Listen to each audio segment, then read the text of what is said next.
Gaza में ₹5 वाला biscuit ₹2,342 में बिक रहा है।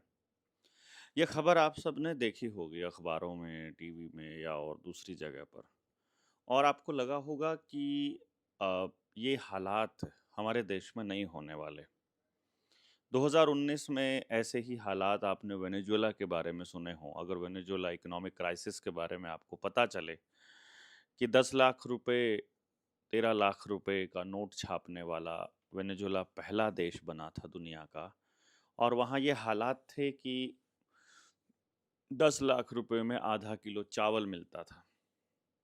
2017 में जब से वर्ल्ड इकोनॉमिक फोरम ने यूनाइटेड नेशंस का एजेंडा 2330 मतलब उसका एजेंडा 21 टेक ओवर किया है और एजेंडा 2030 के नाम पर इसको आगे बढ़ा रहे हैं, तब से हम ये बात आपको बता रहे थे कि देश की इकोनॉमी को डुबोया जाएगा। चाहे नोटबंदी हो, चाहे फिर जीएसटी का इम्प्लीमेंटेशन हो, चाहे उसके बाद तमाम तरह के कानून हो, जिनका एकमात्र उद्देश्य जानबूझकर इकोनॉमी को ख़त्म करना है। लोगों की जेब से पैसा निकाल कर कंपनी या बैंकों में जमा करना है। पहले डीजल की गाड़ियां बंद कर देंगे, फिर पेट्रोल की गाड़ियां बंद कर देंगे, फिर इलेक्ट्रिक व्हीकल्स के नाम पर फिर दूसरे लोन दिए जाएंगे, फिर लॉकडाउन लगाकर धंधा चौपट किया जाएगा, फिर बीमारी के नाम पर इकोनॉमी को ठप किया जाएगा, फिर आपको पूरी तरह से मतलब चाहे ढाबे वालों का नाम लीजिए, सड़क के ऊपर सबके साथ यही हो रहा है। और उससे ऊपर जो सत्यानाश करने की जो प्लानिंग चल रही है वो क्या है? आप समझिए, मैं आपको अडानी पावर लिमिटेड ने जब एक कंपनी को टेक ओवर किया, नाम था Lanco Amarkantak power limited, Amarkantak power limited LAPL, जिसको 4,101 करोड़ रुपए में टेक ओवर के लिए मंजूरी मिली एनसीएलटी से, जिसका लोन था 15,633 करोड़। यानी अगर इसको मैं कहूँ कि 26.2% में ये लोन सेटल हो गया। कहने का मतलब है, यदि आपने 100 रुपए लिए हैं बैंक से लोन के रूप में, तो आपको सिर्फ 26 रुपए आपको देने हैं और आपका लोन सेटल मान लिया जाएगा। ये एनसीएलटी का ही आदेश है, मैं आपको बता रहा हूँ। ये डीआरटी की तरह ही कंपनियों के मामलों को निपटाने के लिए एक नया ट्रिब्यूनल है। नया तो नहीं, मतलब पुराना ही है। जैसे डीआरटी है, डेब्ट रिकवरी ट्रिब्यूनल, वैसा ही एनजीटी की तरह ही ये एनसीएलटी है। जितने भी ट्रिब्यूनल हैं ये सारे के सारे कानून को बाईपास करने के लिए ही बनाए गए हैं। ये सब तो आप लोगों को पता ही होगा, क्योंकि इनके जो चेयरपर्सन है, इनका जो उनके जो जज बैठे हैं, उन जजों को ये तो दे दिया गया है अधिकार कि वो जब जो भी आदेश पारित करें वो उसकी पावर जो है वो जुडिशरी वाली पावर के बराबर होगी। लेकिन साथ ही साथ ये इस बात का भी पूरा ध्यान रखा गया है कि इनको आदेश पारित करते समय कानून को ध्यान में रखने की ज़रूरत नहीं है। जैसे एनसीएलटी में कंपनी के लॉज़ को ध्यान कंपनी के नियमों को ध्यान में रख ले, डीआरटी के लिए बैंकों के नियमों को या आरबीआई के नियमों को ध्यान में रख के आदेश पारित कर दे। ज़रूरी नहीं है कि उनको कानून के हिसाब से जवाब देना हो या कानून के हिसाब से उनको बोलना हो। जैसे एनजीटी का है, आप यदि कोई फैक्ट्री लगाने के लिए 2 पेड़ काटते हैं, तो एनजीटी आपके ऊपर मुकदमा दर्ज कर देगा, आपको जेल भेज देगा, आपकी कंपनी के को भी बंद करवा देगा, सील कर देगा और कभी भी परमिशन नहीं मिलेगी, ऐसा इंतज़ाम कर देंगे। लेकिन साथ के साथ 1 लाख एकड़ ज़मीन पर पेड़ काटते समय उसको पर्यावरण का बिल्कुल ख़्याल नहीं रहता है। हैदराबाद में जो जंगल काटे गए, जो अभी आदिवासियों को खाली करवा करके उनको मारा जा रहा है, उस वक़्त वो कुछ नहीं बोलेगा। ये इतना सेलेक्टिव डिसीज़न्स होता है, जैसे कि इन्होंने प्लान करके इस पूरे के पूरे खेल को अमली जामा पहनाने के लिए ही इन सब ट्रिब्यूनल्स का निर्माण किया है या इनको बनाया है या इनको अस्तित्व में लेकर आए हैं, और देश की जनता को कुछ पता नहीं है, इसलिए वो कुछ बोल नहीं सकते हैं। इसी तरह से एक और कंपनी है जिसको ये भी मैंने आपको बताया कि 100 रुपए अगर आपने लोन लिया है, तो अडानी को मात्र 26 रुपए 20 पैसे पे करना है और आपका लोन सेटल हो जाएगा और आपको आगे और लोन भी मिल जाएगा। एमटेक ऑटो लिमिटेड के नाम से एक कंपनी है, जिसका लोन था टोटल 12,641 करोड़ रुपया। आपके लिए ये करोड़ों ऐसा लगता होगा ना कि बड़ा नॉर्मल सा डिजिट है, पर अगर देखेंगे तो इतने रुपए हमने कभी जिंदगी में अपने अपने पूरे गांव ने भी नहीं देखे होंगे। 12,641 करोड़ रुपया, वो लोन जो है वो चुकता नहीं कर पाई कंपनी, तो उसको 2615 करोड़ रुपए में वो लोन सेटल हो गया और उसके बाद उसको मतलब आगे कंपनी को बिजनेस करने की परमिशन मिल गई। यदि इसको हम प्रतिशत में देखें तो ये 20.68% बनता है। यानी आपने 100 रुपए का लोन लिया था, तो मात्र आपको 20 रुपये 68 पैसे पे करना है। इसी तरह से आलोक इंडस्ट्रीज के बारे में तो आपने सुना ही होगा।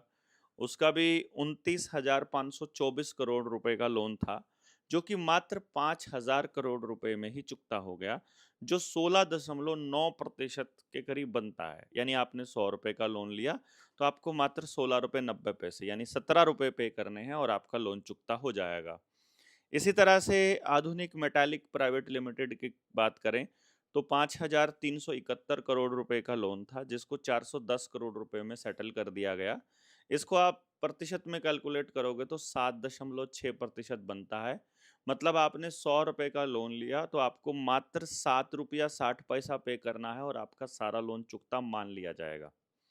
अब इस चीज को आप कैसे देखते हो? मैं इसको ऐसे देखता हूँ कि जो आपका मकान है, उस पे आपने अगर लोन लिया है 20 लाख रुपए का और 6-7 साल हो गए हैं और आपने लोन भरते हुए मतलब एक भी किश्त नहीं तोड़ी है, तो अभी भी आपको लगभग उतना ही रुपया देना पड़ेगा, अभी भी फिलहाल भी। और यदि इस 20 लाख की छोड़ दीजिए, अगर 2 करोड़ का भी मकान है और आपके सिर्फ 2 लाख रुपया पेंडिंग बचा है, तो भी आपके मकान को सील करने के ऑर्डर आ जाएंगे। तब वो आप यानी आप 99.9% पैसा भी यदि आप भर चुके हो, तो भी आपके मकान के सील करने के ऑर्डर आ जाएंगे। और यहाँ कंपनियों के सील करने के ऑर्डर नहीं आते, बल्कि उनका लोन सेटल हो जाता है 15% में।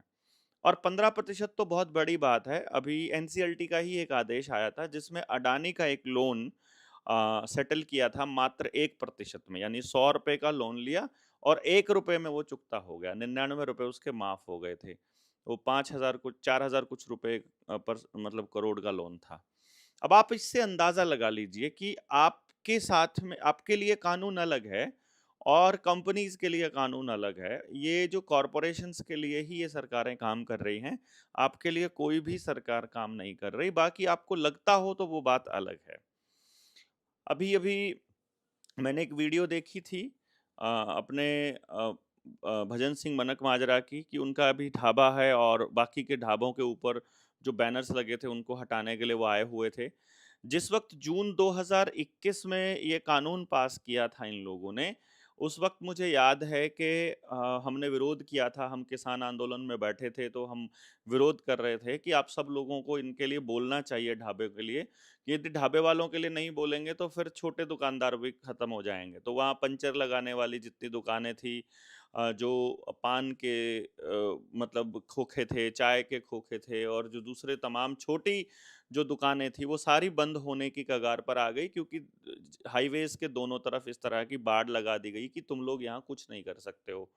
और पूरा धंधा चौपट हो गया। तो छोटे ट्रांसपोर्टर भी बर्बाद होने की कगार पर हैं, छोटे दुकानदार भी बर्बाद होने की कगार पर हैं। जिस तरह के लोन का जो प्रोपेगेंडा फ्लिपकार्ट जैसी कंपनियों को, अमेजन जैसी कंपनियों को सहायता देने के लिए पूरा गेम खेला जा रहा है।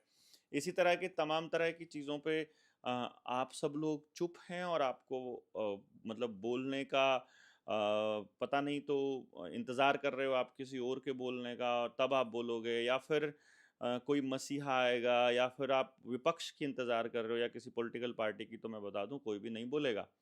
और जो बाकी के समाज सेवी लोग हैं, उनको भी मीडिया में बोलने से डर लगता है, क्योंकि उनको लगता है कि मीडिया खिलाफ हो जाएगी, वो तो उद्योगपतियों की है और मीडिया खिलाफ हो गई तो फिर हमारी बदनामी हो जाएगी।